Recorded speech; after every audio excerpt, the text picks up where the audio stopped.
So tell me about yourself.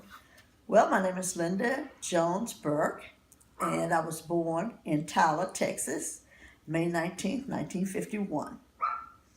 Married to Miguel Burke, the first, and we have two beautiful children, Lavon Deneen Burke and Miguel Romulus Burke the second. And I have three fabulous grandchildren that are wild, fierce, and ferocious. We have Miguel Romulus Burke III. We have Emmanuel Nasir Burke. And we have Elijah Nathaniel Burke. And that's the sum total of the Burke family. My entire educational life, I attended segregated elementary school, junior high school, as well as two colleges. Are there any specific moments that you remember during the civil rights era? Yeah, there were a couple for sure. I do remember traveling through the South. My parents traveled a lot. We during the summer we'd have the 3 months off of vacation. We did a lot of traveling, and I remember specifically traveling from Texas to the East Coast. And when we got to Louisiana border, there was a big billboard with a Ku Klux Klansman and his white hooded sheet riding the horse, and the billboard read, "You're entering Klan country." I mean, where they overtly advertised the fact that they were the Klan and you better watch out because you're in Klan country. I remember specifically my father having to go around to a hamburger joint that we stopped at, and he went to the front door to get service, and they told him that the blacks were being served around the back, so he would have to go to the back door to order our hamburgers. And when we got them, for my mom and dad and 5 children, the hamburgers were burned. Uh, I remember specifically seeing the signs that said over the water fountain, colored and white, bathrooms labeled colored and white, and those were the bathrooms or restrooms and water fountains that colored blacks at that time had to drink from. And if you disobeyed that and went into the white bathroom or drank from a white water fountain, you were arrested. So those signs were everywhere. I mean, it was just a normal part of life, and we understood that as black people. Not that we condoned it, but that was just the way of life at that time. Do you feel as if the promise of equality has been fulfilled now? I felt that we were closer. I don't feel that it has been fulfilled completely. I feel that we're closer than we were. At times, I feel that we, as our own people, uh, don't take advantage of the progress that we've made, and sometimes we're our own worst enemies in getting to the promised land, as Dr. King spoke about so often.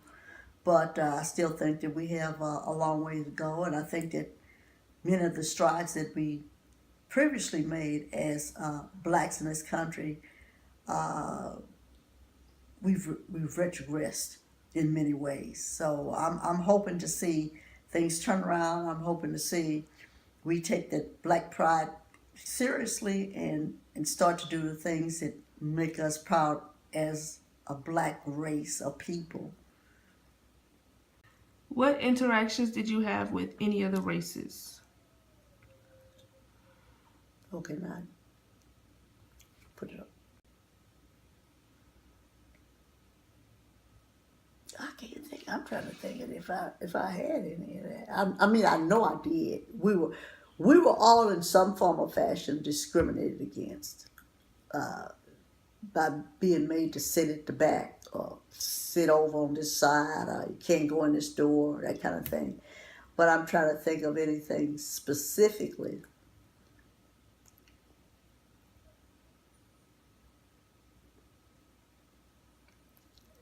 Like were there white people in your school or No, Mexican, nothing? no, Just an all black school? yeah. That's what I'm saying. So we're pretty much alienated from all of that because I've never gone to a interracial school. I've, from elementary to junior high to high school, then to Texas Southern, and then to Howard. So the discrimination that you would get in school or in college or whatever, I've never suffered that. I've suffered as a race, but to say that was given a failing grade because I was black, but that's why I went to black schools, because I didn't want to have to feel that I had to fight for my grade. If I got an F, it's because I didn't do my work, not because the people were racist. You know what I mean? So I can tell you about a job I had. Tell me about your job. Okay.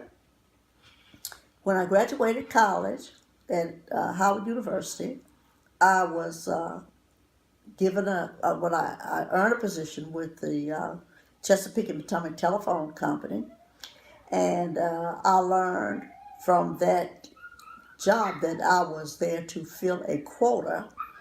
The government had given quotas for the number of blacks that they needed to be. No training, and left me there to sink or swim. So that was a pretty racist move. Do you remember what exactly you were doing when you heard of Martin Luther King's death? Yes, I do remember exactly what I was doing. I was in the junior debutantes pageant, and the night they came in and told us that Dr. King had been assassinated, and everybody was left just devastated and in disbelief and despair.